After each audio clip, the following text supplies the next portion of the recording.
Hope you're all doing well, hope everyone's feeling good. Thank you to everyone who likes, shares, comments and subscribes.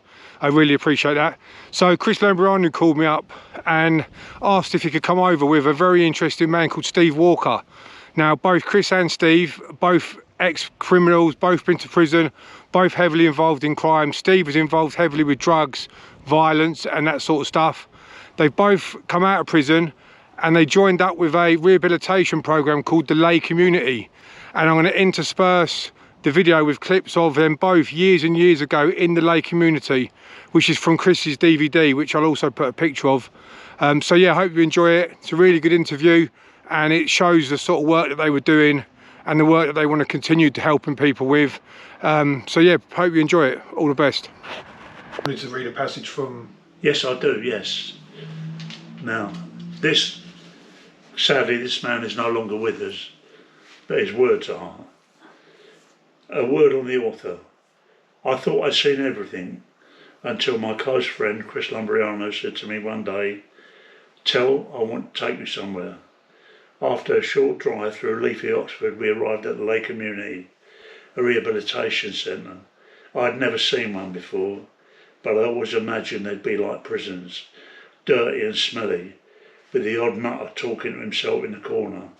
I hadn't expected a lovely, tranquil, spotless mini village, people walking round, talking and laughing against a backdrop that could have been a Constable painting. Then Chris introduced me to a man called Steve Walker. Steve has an extremely warm character that he combines with a strong sense of purpose. This is a man whose work in his life, it's his life. In fact, for Steve, his work is other people's lives. I wouldn't even try to guess how many people this special man has saved, giving them back their lives that they had been stolen by addiction. Steve Walker is a real hero.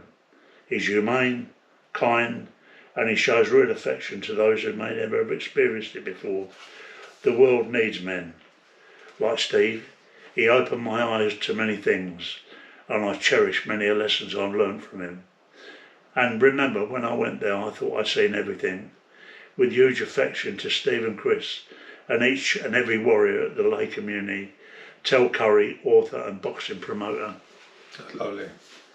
God rest his soul. Yeah. It was when I was asked to give a talk at Worcester Cathedral during Prisoners' Week, and obviously I said yes, I'd be delighted to. And the organiser said, well, you'll be sharing the platform with an ex-con. And I said, oh, which one? And they said, Chris Lambrianou.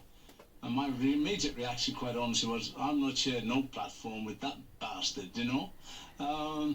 And they assured me that, oh, well, no, there'd been a great change, that he got religion. And I said, yeah, well, I know a lot of them have got bloody God, and that usually lasts as long as what the sentence does, and I've yet to be convinced. But as it was, I went along, and we had lunch together. And right from the off, you know, this wasn't the Chris Lambrianou that I knew. 7 years after my release, I became unemployed. My parole officer suggested voluntary work and brought me to the Lay Community, a drug and alcohol rehabilitation centre. Like me, many of the people here have a checkered past. The only happiness I ever got out there was when I scored that bit of brown powder. And that's the only time I ever smiled. My kids used to say to me, Dad, you never smile, you're always miserable. You know, and basically I was just living in misery, so I had nothing to feel good about. I've been in care, out of care, in prison, out of prison. I met up with drugs while I was in prison, and then it just like continued from there and got worse. I ended up supplying 2 undercover policemen with crack. You should be watching these beats, Derek.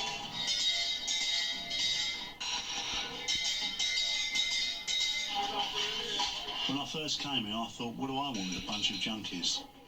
I'd only ever done manual jobs and couldn't really see how I'd fit in. But at the Lay, I finally found somewhere that all my experience of crime, prison, drugs and loneliness could be put to good use. I've been here 6 years now, and to this day, I still can't believe they took a chance on an ex-gangster and convicted murderer. I don't think Chris was any bigger a risk than some of the people that we already work with, or some of the people that have actually moved on to working in this field. We strive to give people opportunities, and I think that Chris has come along, and he's slotted into this job quite well. His heart's in the right place, and I think that it's worked out beneficial to both parties, really. So once again, Chris's job is a very important job. It's to take people to court, to maybe speak up for them in the dock. but I mean that's your prerogative. Nobody keeps you at the lead but you. You understand what I'm saying? It was kind of natural for him, you know, to give people that bit of reassurance that they wasn't going somewhere where the regime was going to be too hostile to start with, and who better a person to portray that picture, really. This is the last stop hotel, you know, between here and hell. You know, you see these people that come in the door, some of them quite ill, in fact intensely ill, and then you see them grow bit by bit in stature. It's almost like the change is absolutely marvellous, because it's almost like putting a seed in the ground and it's next to nothing. I mean, it's almost dead, and then to see that burst forth into life, it's very, very, it's amazing. You know, never fails to take my breath away. Half the staff that have been here, like yourself, have been through, been prison, have done drugs, have been through their own past experiences, and that helps, I think, when you work in a place like this also, to help to get to know people and help them. So they see through you to see your need, and then direct it. Prison is nothing more than a building. I mean, the lay community is nothing more than a building, but it's the people that are actually in that building or in prison that really is we build our relationships with. It was like little rooms, people talking about this gangster that was in the community, and I was just interested to meet him, and I thought, oh yeah, he's up to something, you know what I mean? And seeing him being so like caring, I thought, no, this can't be real. I know he does do his bit for churches. He's encouraged us to go carol singing with him, but it's never been like anytime you see Chris, oh gosh, here comes that Bible basher or something like that. It's never been like that. So I get on well with him, and I think most people get on well with him, and they don't feel like they're having any like religion stuff down their throat. Hi everyone, so we've got two special guests again. We've got Chris Lambrianou and we have Steve Walker, and we're going to be talking about drug and alcohol rehabilitation, which is something that both Chris and Steve were massively involved in for many, many years, still are. And I'll hand you over now to Chris and to Steve. Well, today we're talking about people who fight battles, and that's kind of YouTube films are basically about boxing and about, you know, fighting, but we're talking about a different fight here. We're talking about fighting to save lives. People are going through difficulties and trials and problems and families breaking up and everything else. And I'll introduce you to Steve Walker, and I can only turn around and say this man has saved more lives than I could possibly count. Steve, I'll hand over to you now. Oh, thanks, Chris. I think the issue is that we want to talk about is the amount of lives that we have helped, you know, to change people. And I mean, I met Chris some years ago with a chap called Mike Howard. He came to visit the league and automatically became very interested in the work that we did there. After a period of time, we offered Chris a job as a volunteer. As a volunteer, yeah. And from there on, Chris was with us for I think approximately 10 years, Yeah. if not more. And Mike Howard, who brought me there, was quite by chance. He said, Chris, I was working on a quarry, I was a quarry manager, JCBs and you know, stuff like that, and clearing this land, and they were building the M40, and they were bringing all the earth and everything else to put it in this quarry in a place called Kirtlington. And I loved it. It was peaceful, it was quiet, I could handle it, I was able to drive these big vehicles and what have you, and 360-degree machines and what have you. And Mike said to me, Chris, you're wasted here, you know, let's try and find somewhere where you can do something with your experience. And he took me to homeless shelters and stuff like that. And I just couldn't, I didn't seem to fit in, and they didn't really want me. And I went to the Lee with Mike because he had to pick a letter up, and he was talking to the director, and the director said, bring him in, I'd like to have a word with him. And then I got offered the job as a volunteer to go and take people to court. And I can remember, it's the most amazing thing. I felt something about this place, some kind of, it was different, tree-lined avenues and a lake and big house, and then I met the people in there, and they were people trying to get their way back into a normal life and to be saved. But then there was this tough guy there, Steve Walker. He kicked ass, and I'll tell you something, he kicked it hard. You weren't going to fool him, he'd done the work, he'd been on the track. That's where he came from. Tell him where you came from, Steve. Well, I mean, I came from a situation where I was brought up by my nan and granddad, lived in Lambeth in London. Ended up getting myself involved in some very, very heavy stuff many years ago, and found the necessity to take off and leave London and live in Cardiff. So I went and lived in Cardiff for a number of years, where I've been using for 15 years, and What were you actually using? I was using anything that came along, to be honest. At the end of the day, I was on methadone, but I used to use cocaine, heroin, uppers, downers, Tunal, Ritinol, Ritalin, you name it, anything that came along, I was into.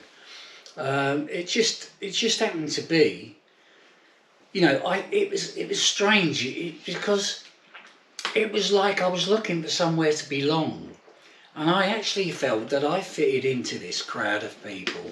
Obviously, I spent many years actually selling drugs, so I knew quite a lot of people, and at the end of the day, doing that got me into nothing but loads and loads of trouble.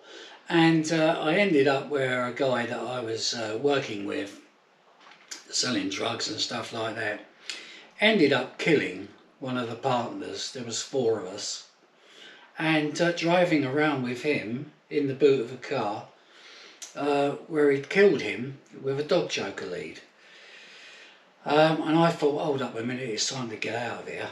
And that's exactly what I did. I went aground probably for about 18 months in Cardiff, never really had to come up. I had a few quid, I had a bit of gear and stuff like that. I was quite self-sufficient, and then all of a sudden I was in this relationship and with my wife and stuff like that, and realistically my life got completely wrecked. I ended up, I didn't like the person I became. Right, I ended up pushing everybody away from me that loved me or cared about me. I became an absolute bastard, to be truth. And in the end, I couldn't live with myself, so I tried to commit suicide on a couple of occasions. Obviously not successful. Thank God. Yeah, and I ended up that my doctor, who I was under, said to me, he said, listen, I was in prison at the time, he said to me, I can do something for you if you really want it, or you can go to prison. I said, well, I thought, oh right, this is good, this sounds really good to me. He said, I'm on my way out of here. So he said to me, he said, I'll take you from here and put you into my hospital. So I went to this hospital, and he said, anybody that comes to see you will have their bags and everything searched. You will not be left alone with them. Everywhere you go, you'll have a nurse with you. And to be honest with you, now you ain't using any drugs because you've been in prison for a while. You can't have anything. You can't even have an aspirin. He said, but that's the rules. He said, you come there and I'll fit you up with a interview at the Lee community. I thought, oh, all right then, sounds okay. Be honest with you, not many of my friends came because realistically they didn't really care anyway. And the Leigh community was the rehabilitation centre. Yeah, where I was going to go. So anyway, I went for the interview, which was in Oxford, and got accepted by Dr. Mandelbrot. And you knew from the very beginning that this was no joke. This was going to be heavy. But the court was very smart as well. They're very clever. You know, you can go there for 3 months and you'll come back in front of the court. And you can, you know, and then once you come back here, we'll decide what we're going to do. So in the 3 months I was there, I thought, oh, I'll go back to court and I'll be off. This, that and the other. Anyway, all of a sudden I actually started to like where I was. And I started to realise that the people that I were with were exactly the same as me. And they were looking for somewhere. They were looking for someone to look after and care about them. So anyway, it goes back to court. I'm thinking that I'm going to walk out of court that day and just wander off, because I'd only been there 3 months, which isn't a great period of time. So anyway, off I goes to court, and the judge, very slippery, very clever. He went, "Oh right," he said, "I've got a report here, says that you've done very well, da-de-da-de-da." He said, "I think I'll send you back there for another 3 months." And it was once that 3 months had passed, and in the second 3 months, that all of a sudden I started to love this place. This place was actually working with me. It was stripping me down. It was having a look inside my head, wondered why I was doing what I was doing, and confronted me with me, which is quite frightening. So anyway, I ended up with this confrontation with my peers. These are people exactly the same as me, know exactly how I work, exactly how I operate. Same as a lot of the staff. A lot of the staff are ex-addicts. They knew when you're trying to pull a stroke. So anyway, I thought to myself, this is quite good. Got myself into a bit of trouble, went on to a contract. A contract is something that you're either going to finish it or you're going to leave. Right, it's one or the other, right? And you're talking, I was on a thing called a dish pan. And I thought, oh, it'll only be a couple of weeks. I was on contract for nearly 3 months. Right, so anyway, I goes back to court. The court were quite happy with me. They're saying, oh, you can go back to the Leigh. So that's what happened. And then after I'd finished the programme, which was approximately 15 months back then, I actually started doing some voluntary work next door in a garage. And, you know, I was quite happy there, 3 days a week.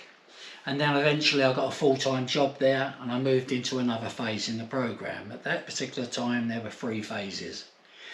You know, there was the time when you were on the safety net, that was in the first phase. Second phase was like when you were doing all the work in the house and everything else. And the third phase was like when you were out going to work, right, or doing voluntary work or something like that. And so anyway, I ended up with this job, and, you know, I was doing very well. And things were going fine, and all of a sudden I ended up you know, being offered a full-time job there, which I was quite happy with, took that. Then it came to the time that I had to move out to the Leigh. Now that's quite frightening, because I had all these people all the time keeping an eye on me, you know, making sure that I was in the right place, doing the right things and stuff like that, which was very, very good. Being properly looked after, and right, and when I was making any slip-ups, there's a feedback system. Yeah. And it goes back. And back, yeah. And you get to know, anything. You get to know really what's going on. And so it ends up, right, that I'm leaving the community. I've got myself a girlfriend, and I've decided that I'm going to move out, and I haven't got all of the money. So the bloke I'm working for, he knows everything about me, because I've been honest with him. You know, it's important to be honest and tell people where you're from. There's nothing to be ashamed of that you've made mistakes in your life and you've screwed up, right? You know, it happens to a lot of people. So anyway, I said to him, I need to move out, but I ain't got quite enough money. I've got a date to move out. Oh yeah, well, when's that? I said, in another fortnight. I said, I've got to move. All right. How much do you need? I said, well, I probably need another couple of £100. I said, I've got so much, but I said, I'll probably need another couple of £100. And I said, I don't know where I'm going to get in time. Don't worry about it. He gets on the phone to his wife and says, bring down Steve £200.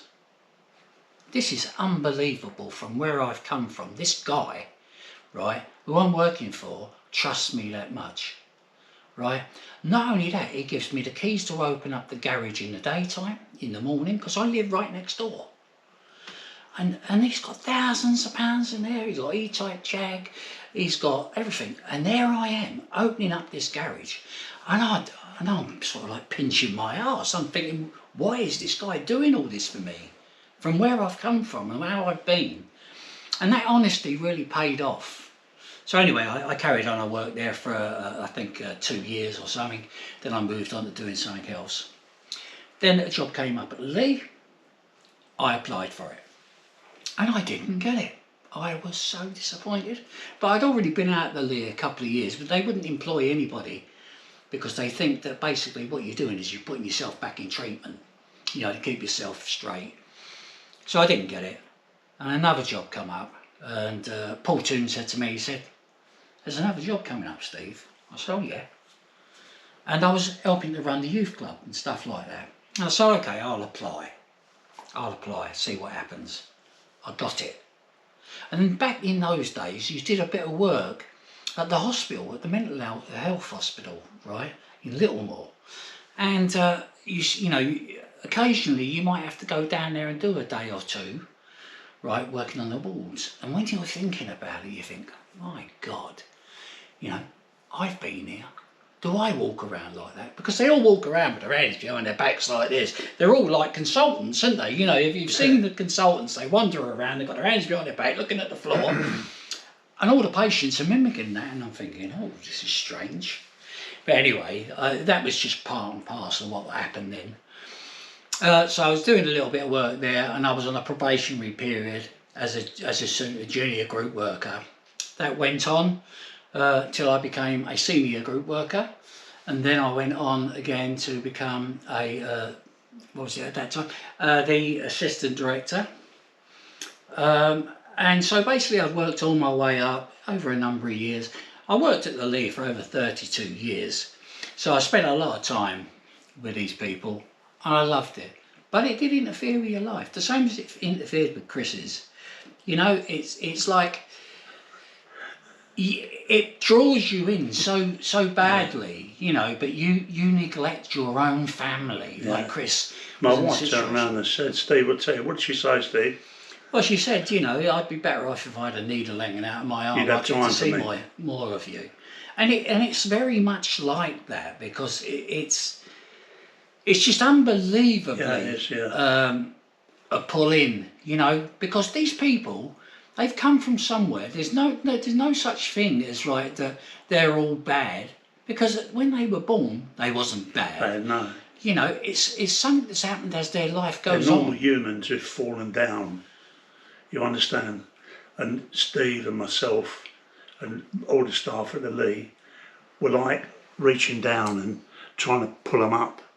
And we took it so seriously that we thought our families were safe. But really, just when you're about to leave, someone would say, "Chris, Steve, can you give me a moment? I need to speak." And that person might have walked down the drive, and you get a letter then 5 or 10 weeks later saying that person had passed away, drug-induced asphyxiation. They knew there was a better way of life but couldn't let go of the old. They go back to the kind of people where they, you know, where they've come from, and it destroys their soul. So really, we were a family. We were brothers and sisters. I mean, that's exactly what the Lee was. Yeah, you know, family. For many years, and for many people, it was their family. People used to love coming back to the Lee, even after they'd finished it, just having a look at the place. Yeah, men and women coming back to the place, and they'd share with people in the program, because it was very important for you to be able to see that somebody else is actually finished this job and it's working for them. You know, they'd come back with their kids, and you know, they'd share that with the residents that are around, and all of a sudden it would give them more hope. There was something about, you know, this power that was inbred in this particular... It was like a holy place for me, personally. As soon as you put your foot on the grounds, something changed. I mean, it was one of the first things that I ever noticed when I went there. It felt safe. As soon as I put my foot inside, Yeah. it felt safe. I felt, But it was, wasn't it? yeah, this is okay. And I think that was so important, you know. And people hadn't felt that before, had they? No, they'd been that's around right, a lot of these untrustworthy. But there'd never been any animals or anything else. There was a donkey there at one time. There was chicken. There was ducks. There was that kind of thing. There was a Geese. lake where people would go and sit down by the lake. But you know something? There was times he had to kick arse. I'm telling you that now, because you were dealing with slippery, devious, cunning people who'd fought people all their life.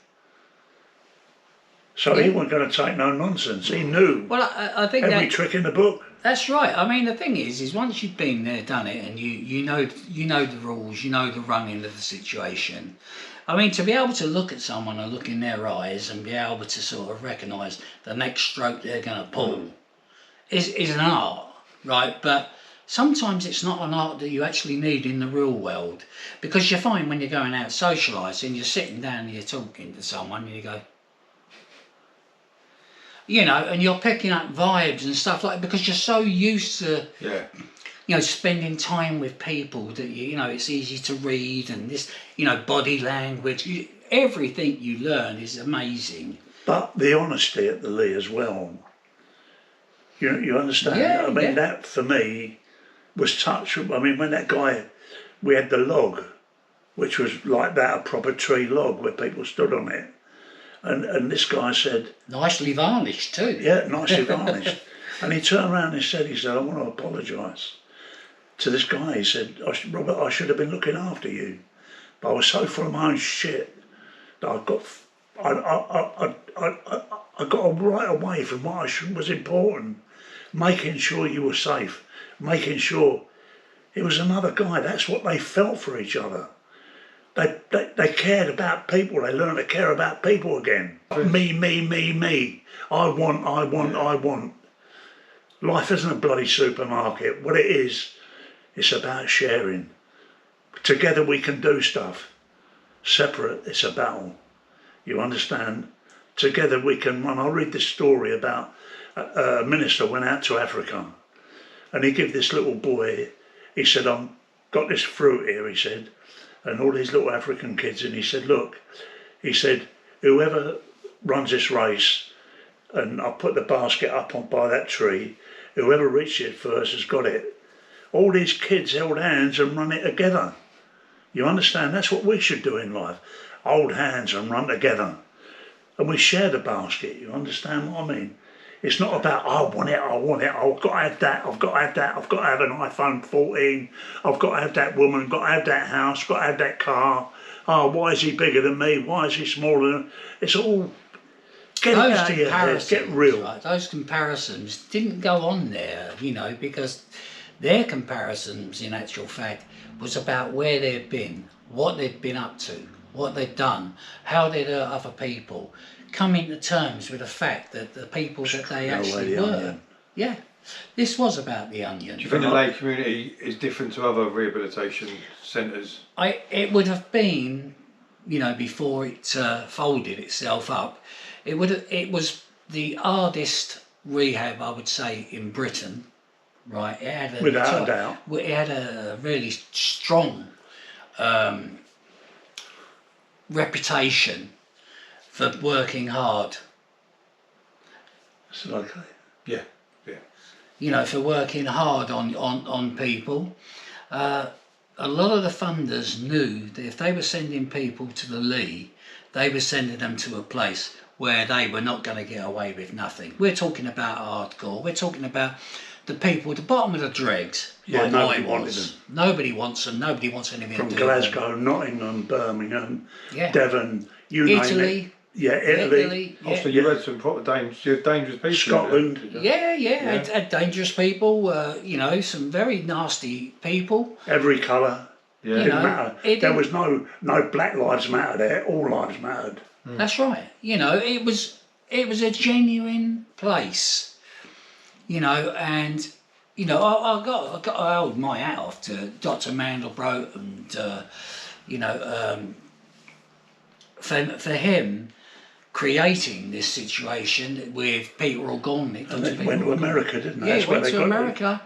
You know, they put this together, and what a fantastic situation. Actually, We had a guy come over to us from America, George De Leon, who is the guru of rehabilitation, and he did a kind of, you know, a check on how things were, because he used to do a lot of the stuff in the prisons as well, and he gave us a very, very good reputation. You know, he said it's the business, right? And to get that from George De Leon, who at that particular time was the man, you know, was absolutely fantastic. I mean, he was there when I got. I got this from the European Federation of Communities. I got an award that was given to me by George De Leon. Which is... You know, and that for me was... I'll tell you a little incident. We're at the Lay Community, and it was an open day, and David Cameron, Prime Minister, came there. And I'm watching all these officials standing up with their chest out, Mr. Cameron and all the rest of it. And I thought, what's going on here? The real person who's doing the work and making this community work, who has to be the strongest person here, he gets no recognition at all. And I went up to him and I said, excuse me, Mr. Cameron, I said, would you like to meet the person who really makes this community work? Would you like to meet the person who kind of puts his life and soul into it? Not a visitor, not sitting in some boardroom, but down on the ground floor doing the graft. And he said, yes, I would. And I introduced him to you, Steve, didn't I? Yes, you did, yeah. And I said, this is the man, and you know, introduced them both. And I said, do you mind if I ever take a photograph? And I got a photograph taken for him. Yeah, you did, yeah. You know, yeah. I didn't want to be in it or anything else. I just wanted him to recognise the person who did the work. Yeah. Then another time he says to me, Chris, I've got a job for you. He said, Paul Toon has been going into the prison. He was the director. He didn't want to be a director. I said, why don't you become a director, Stevie? He went, I don't want it. I want to work on the floor. I want to be down here. I want to know what's going on. I want to be a help. I need to be strong. And this is where I am strong, as being the deputy director rather than the director, sitting up in an office and I'm just doing paperwork and that kind of thing. So I said, Paul Toon's not cutting it at the, what's the name, at the prison? Bullingdon. So he said, I want you to go in there and take the programme. I said, me? I came out of prison, I was doing 15 years, and they're going to let me in. He said, Chris, have faith in yourself. They will let you in. So I go up there, they do the search at the door, but I can walk around the prison. You understand what I'm saying? They search me for anything. So anyway, they've done the check with the stick, but so I go in and I meet these guys. There were lifers in there, there were guys doing 15 years, there were guys doing 10 armed robbery, bank robbery and all the rest of it. And I said, look, my name's Chris and I'm going to share with you I did 15 years. I said, I know where each one of you are, I know about your families, I know what they're going through and I know what you're going through. And you can't tell me when that door's banged up that you don't cry for what you lost. And every one of them knew that I was talking to their spirit.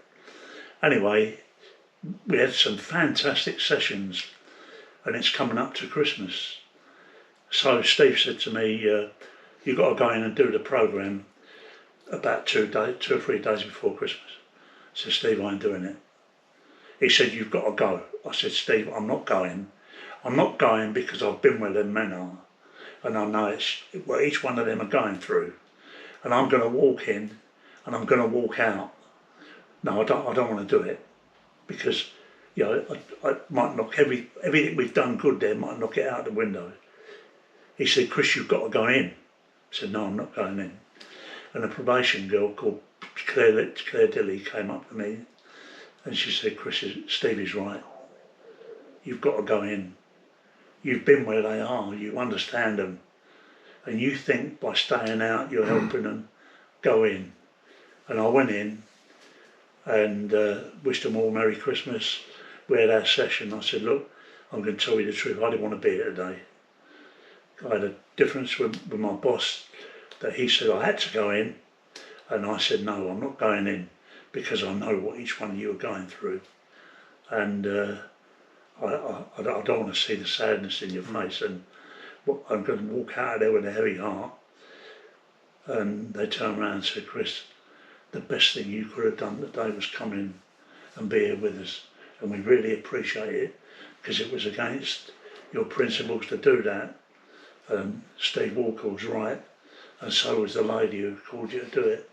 And I came out of there and I had a great Christmas. Yeah. And because, you know, I just couldn't, them guys were doing so much good. You understand? I'd been there, I know what it was to see Christmases come and go and have no real meaning. So yeah, I mean, and Steve was right in so many things. Can I ask, you know, because you both had violent backgrounds, same as I have as well. Yeah. But what is it, do you think, where did the desire to help other people come from in you both? Has it always been there? Or it's always there, but yeah, you can't show it. Yeah. You understand what I'm saying? Even when I was active, I always would rather help someone That's right. than hinder them. But yeah, I mean, I can remember I was in Victoria, I was only a youngster, maybe 16, 17, and these people started on a black kid. And I got stuck in with a black kid, you understand what I mean? That's what I would do. You know, if I see someone getting jumped by a gang, that's right, I'll help the person. And that's exactly what I did. But there were other occasions. I remember a guy coming into a club this day, and it was with the Red Brothers. And he come in with a gun, and I could look at him and I saw he was frightened. He felt they'd bullied him. And I didn't know the kid or anything, I just happened to be in the club. And he pulled his gun, and I said, look, if you pull that trigger, you're going to go away, and you're going to lose your family, you're going to lose everything. And I spoke directly to him, and I said, look, give me this gun, and I'm promising you can walk out of here now and be free of everything. Give me the gun. Don't kill somebody, because you're going to kill yourself. And he listened and he gave me the gun. And nobody died that night, and he walked away from that place. And he was free. He would have killed somebody. Yeah. You understand what? But he needed somebody to talk to him. So that was always there. You understand? Yeah. But we get carried away by life. You know, we see violence and everything else as being the answer. Well, I think in some cases, I mean, for me, my violence started probably from the day that I was in school, because I was the same. Yeah, I was a bit thick. I couldn't read or write. You know, we used to take the mickey out of me, and I'd end up in a situation because I was being brought up with my grandmother and grandfather. You know, people questioning, laughing, why ain't you got a mum and dad and all this, you know, constantly ripping it out of me, you know, taking my school lunch off of me and stuff like that when I was a kid. And not feeling you fitting in. Yeah, and at the end of the day, it ended up that the guy who's the bully of the school, you know, this when I'm a young kid, when I'm in Vauxhall Street Primary, right, you know, young kid, I thought to myself, I've got to do something about this. And one day he picked on me and said, give me your money and give me your... And I went, no. That was the start of it all for me. You know, I battered shit out of him. Right? All of the times that he took everything off me. Anger was built up. The anger had built up so much. And I actually enjoyed it. And you know what? Nobody ever took another thing off me. Yeah. And I was respected. And I thought, oh, this is great. Yeah. Well, it's all right for someone who's a bit thick and thinking this is great. And it still went on when I went to my next school. You know, my dad, I'd seen my dad smash, a dinner plate over my grandmother's head and split her head wide open into, enamel, the old pals, half full up with blood, frying the life out of me, That was because his dinner was cold. Wow. Another time, my best friend, I went in crying. My dad was never always there. He had his own place. I went in crying and he happened to be there. What's the matter with you? Well, I've fallen out with Paul and his cousin and this, that and the other. I went, oh yeah. Right, he said, go and get a stick. I said, what for? Just go and get a stick. Because he was a bit of a bastard, to be honest. So anyway, I get a stick out. Right, let's go. He walks me down the street, right, to where these two are playing and gets me to hit him with a stick. He said, if you don't hit him with that stick, I'm going to hit you. And it wasn't something I enjoyed. It was not at all, because he was my best friend. He still was my best friend. It's just that he'd upset me and I was crying. You want to hit him, no? You're not allowed to cry. You're not allowed to show any kind of weakness as far as my father was concerned. And, and it carried on from there. And then I went to the next school, had the same sort of problems, had to bash up the guy who was the main man again. And I thought, this seems to be a good thing here. I can get away with this, and I'll be working on the doors in pubs and God, I thought to myself, and if there's one thing I hated, was bouncers. I hated them. I wanted to fight with them all. Yeah. Yet there I am doing the same job. How stupid. That just goes to show you, I must have bashed my head on the wall so many times, it was unbelievable. And it still didn't work. Well, in my case, we went to a workhouse in South London, and this guy was bullying. He was a bit of a bully, and he started bullying my brother. And I thought, I can't let him do this, because I'm the eldest in the family. And I just lost it, got stuck into him, and realised then, when you lose it, you lose it. And when the shutters come down. Yeah, the shutters come down. Yeah. Red anger, and I took care of him, and I thought, well, that worked. And then, like Steve said, it followed everywhere else. I was watching your DVD and someone on there said about you. Yeah.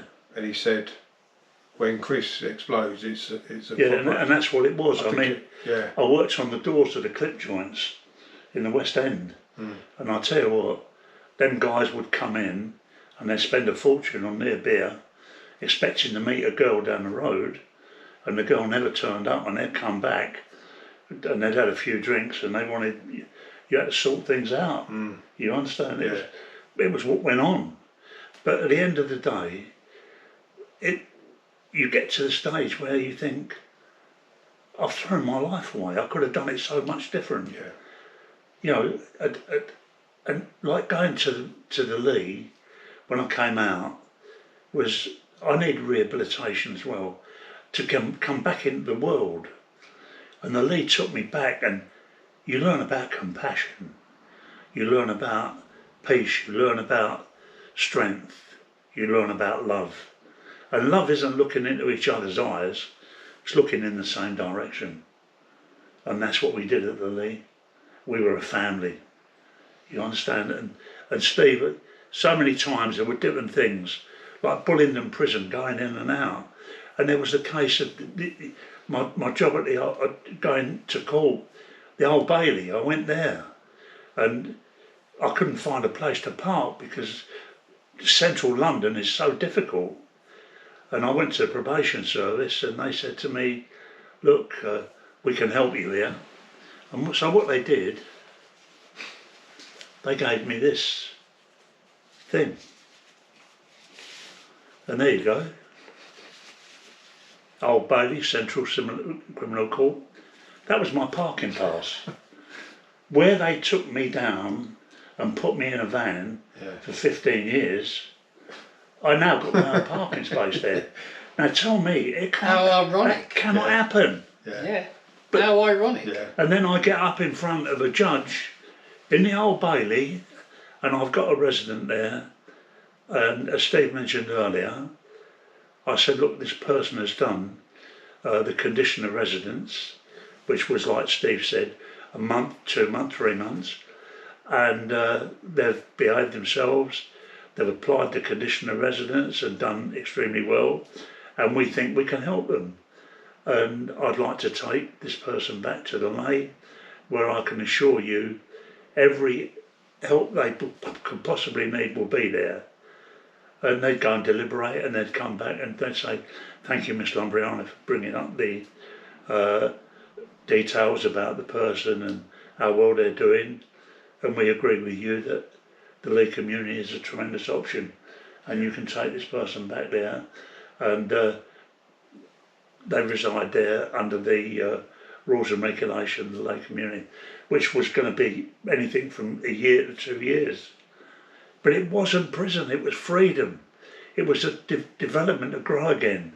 And then I'd hand them over to Steve or the staff, and then they went through a tough time. And Steve, what was them standing when the residents stood in front of the whole group? What, a general meeting? Oh man, I'm telling you something, yeah. you would not want to stand in front of it, because it must have been like Everything fighting. that you'd done, every Yeah. mistake that you'd made, everything that you'd brought upon yourself, right? Believe me, I would take it to the limit. Yeah. I would take it right to the limit until you're about to burst into Yeah. tears. You know, about what kind of a bastard you've been to your family.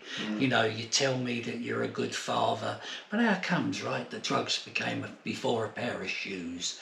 You know, and you're saying these things to him or her in front of the whole community, which there could be as many as 35 to 40 residents sitting there listening and standing there watching him being stripped down right down to the bed. He's standing in, And then the naked. residents start on him. And then the residents will tell him everything about what he'd done as well, or she'd done.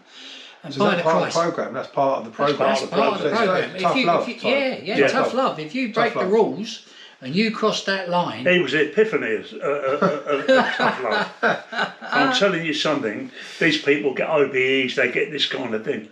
Steve hasn't got one of them, but I'll tell you something, he can sleep at night. Yeah. He can sleep at Can night. I just say as well, Steve's got a book out. Do you want to hold your book? Yeah, yes. So there's Steve's book, which has been out for sort of 10, 11 years. yeah. I'd like to read something from this book, and it's a guy who no longer with us, God rest his soul. Whilst you're doing that, I'm just going to check Yeah. the camera, Chris. Okay. Where is it, Steve? Tell Curry's one. Oh, tell Curry's. He was nice, Terrell.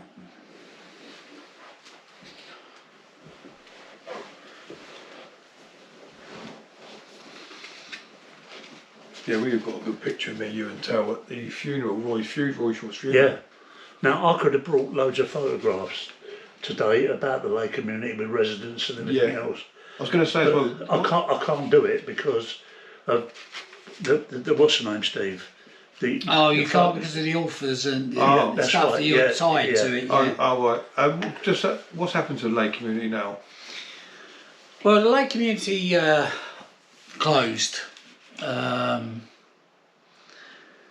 It's something that perhaps I don't really want to talk about. Oh, right, yeah. No, not for that reason, because I find it quite upsetting. Yeah, because For me, because I was the person that ran it for a long period of time, and it ends up that you have changes that the government bring in, try to shorten programs and try to teach you how to do something that basically they know nothing about. yeah, And so therefore, there was this issue about funding, other bits and pieces. Debts and all that I kind of would thing. not, and I refuse totally, that I am not going to abide by your rules. I'm not going to shorten the programme. I had some of the places that actually, like Nottingham and places like that, who guaranteed it didn't matter what the government was saying. Glasgow as well. Yeah, they will continue to fund it for the period of time that was necessary, because these people were hardcore.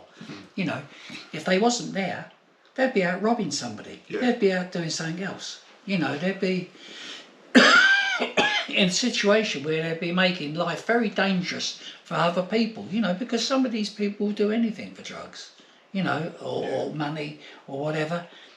That, you know, it was safer for them to have them there than what it was to have them out on the street committing crime and, you know, burglaries and stealing and God knows what else. You know, a telly to them that cost you 400 quid, you know, was okay. It was only worth 20 quid to them. Yeah. Because all they wanted was a bag. Yeah. You know, at the end of the day, because of their lack of understanding, you know, of what people needed and they're trying to change things for the sake of money. I don't disagree with that. I mean, I recognise, right, the people that are in rehabilitation for drugs, whatever, gambling, you know, you name it, are really at the bottom of the list when it comes to, you know, what's going on in the real world now. But if you're going to actually invest anything in it, do it properly, right? Yeah. There's no point, as far as I'm concerned, in doing things with half measures, because at the end of the day, that money most of the time is wasted, because they're going to go back. They're going to go back to the same area they came from. Yeah. They've not had any real education to help them change their attitude or beliefs or behaviours. You followed it all the way through, didn't you? You went. Oh yeah. You went all the way. All the way. You know, you came in there. Even after they've gone, I think. Yes. Oh yeah. Afterwards, I mean, we used to have a program where people would come to if they were struggling. They're out there. They're working. You know, they've had an argument with their girlfriend. If people fell down, he'd go out and meet with them and see whether they wanted to come back, whether they really were committed to coming back. Because I'll give you two things. Steve mentioned earlier on to me, and it's true, today rehabilitation is rehabilitation. It's respite. I'd never heard it put that way. Yeah, before. It is respite. But, you know, I used to go, if somebody left the league, I'd go out and I'd go to Nottingham. I would go down to London. I would go to Birmingham and bring people back because I thought they needed to be there. And he pulled me up one day and he went, "Chris, you've got to stop going down and bringing these people back." He said, "They've split. They've had a chance." He said, "And if you bring them back, they're coming back for you. They've got to be here because they want to be here, not because you want them here. You understand? They've got to want to be better. They've want to be, you know, kind of made well again to live in the real world. Your concept of them is great, but it doesn't work. It works because they're coming back to please you." And you were so right. Yeah. He was so right. And there was one guy called Terry who I'd taken to court. I'd met his family and everything else, and lovely kid he was. And I really wanted him to make it through. And he was a twin, and I've got twins, so it meant a lot to me that he could actually make it. And I came in one day after about 2 months after I've got him back to the league, and he left.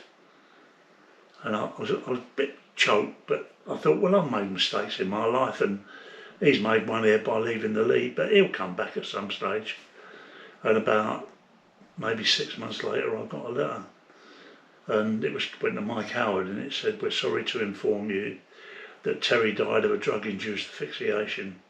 He knew there was a better way, but couldn't let go of the old." And my regret is I didn't go and get him. Yeah. I suppose that's the flip side of the highs of helping people. You've obviously going to have the lows. And you've got to know, I mean, nobody else would take a lifer on. Yeah. Steve said to me, "Chris," he said, "we've got a lifer. Would you come and meet me?" And we went to the prison, we met this guy. He'd done his sentence, but he was released, and he kept on getting reoffending and going back into more time. Nothing worked. And Steve said, "What do you reckon?" I said, "Well, give him a chance." Steve got him back to the league, and I tell you what, he completed the programme, didn't he, Steve? Yeah. He did well, he got in the right relationships and everything else like that. And sadly, he passed away, but Oh, not that long ago actually, was About it? 6 months ago. Yeah, He yeah, stayed. yeah. And we Stayed. went, yeah, he stayed. Stayed- He stayed completed off. the programme. Yeah. Everything. Never fell back. Never fell back. And I'm telling you something, we went to his funeral and we met his family and everybody else. They were so pleased that he at the end of his life. Well, he had another 10 years, didn't He he? had another 10 Yeah, years another that 10 he years. never Wouldn't have had. had that, would Which it? you wouldn't have had. No, and I'm telling you, if we'd have got Charlie Bronson to the league, he would have had a chance. Yeah. Because it would have been a gradual process. He would have mixed with people who were struggling. And I believe Charlie Bronson's got a good heart. Yeah, yes. I'm telling you. Yeah, he has. He Yes, would have they felt for kept the him in people that around place. him. He would Yeah. have felt what I felt, what Yeah. Steve felt. He'd have found compassion. What they doing with him is they're keeping him on a boiler all the time. That's right, boiling. You know, instead of turning the heat down and letting him chill out and Yeah. be who he should be. But he needs the Right. right place. Yeah, but he Steve. needs the right place. He needs proper rehabilitation to help him. Yeah. You know, recognise where he is in his life now. What rehabilitation What needs to has he had? change, and Yeah. how he can move None. I forward. don't think people realise how many people Charlie helps. That's right, he's done a lot of Artwork, letters, lot of good charities. stuff. Yeah. He really encourages people to stay away from crime. Yeah. I know loads of people he's written to and said, you behave Yeah. yourself, Yeah. and he's done loads for charities, children. Yeah. He sent me some lovely letters. Sent my son, newborn son, a lovely, Yeah. Sent my son a letter as lovely well. sweet letter. So, You know. I mean, so as we've only got a few minutes left, I think on the camera, Yeah. you wanted to read a passage from. Yes, I do, yes. Now, sadly, this man is no longer with us, but his words are. A word on the author. I thought I'd seen everything until my close friend Chris Lumbriano said to me one day, "Tell, I want to take you somewhere." After a short drive through leafy Oxford, we arrived at the Lay Community, a rehabilitation centre. I'd never seen one before, but I always imagined they'd be like prisons, dirty and smelly, with the odd nutter talking to himself in the corner. I hadn't expected a lovely, tranquil, spotless mini village, people walking round, talking and laughing against a backdrop that could have been a Constable painting. Then Chris introduced me to a man called Steve Walker. Steve has an extremely warm character that he combines with a strong sense of purpose. This is a man whose work in his life, it's his life. In fact, for Steve, his work is other people's lives. I wouldn't even try to guess how many people this special man has saved, giving them back their lives that they had been stolen by addiction. Steve Walker is a real hero. He's humane, kind, and he shows real affection to those who may never have experienced it before. The world needs men like Steve. He opened my eyes to many things, and I cherish many lessons I've learned from him. And remember, when I went there, I thought I'd seen everything. With huge affection to Steve and Chris, and each and every warrior at the Lay Community, Tel Curry, author and boxing promoter. That's lovely. God rest his soul. Yeah. Steve, where do you see rehabilitation today? Because you said to me about respite, and you mentioned something this morning about when a person goes to the chemist and gets the methadone. Yeah. You said it doesn't work. Well, what it actually does is it does actually stabilise people if they stick to their prescription, right? It can be very useful, but it's also very, very addictive. There are many people that are on methadone prescriptions that they say you're coming into a methadone withdrawal system, right? You'll find that most of those people don't get any withdrawal. They're actually getting put up on a regular basis. I don't know whether that's because that keeps these people in a job, because it certainly isn't something that you can get off of easily. I know from experience that when I was on methadone, yes, it did stabilise me. I can't disagree with that. But what it does do is it becomes very addictive. When I actually started coming off of methadone, I actually thought that I was going to die. I genuinely believed that if I didn't take it, that was going to be the end of me. As far as methadone is concerned, and those prescriptions, and that, I suppose, 45 minutes time that you have with the person, they're talking about the prescription more than they're talking about what the person's needs are. I don't think it's a shame. I think as far as rehabilitation is concerned, rehabilitation to me at this present moment in time is about respite. It's not about helping someone to cure their addiction.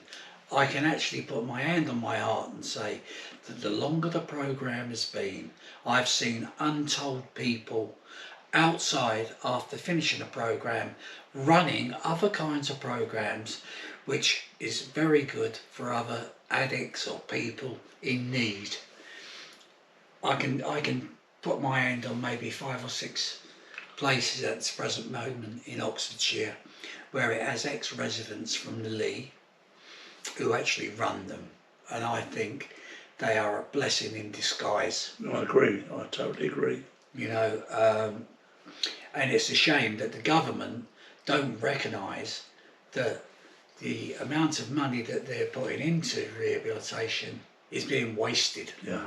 In the fact that if you cut something short and you don't finish the job, you end up with people dying. I think we're going to do a part 2, aren't we?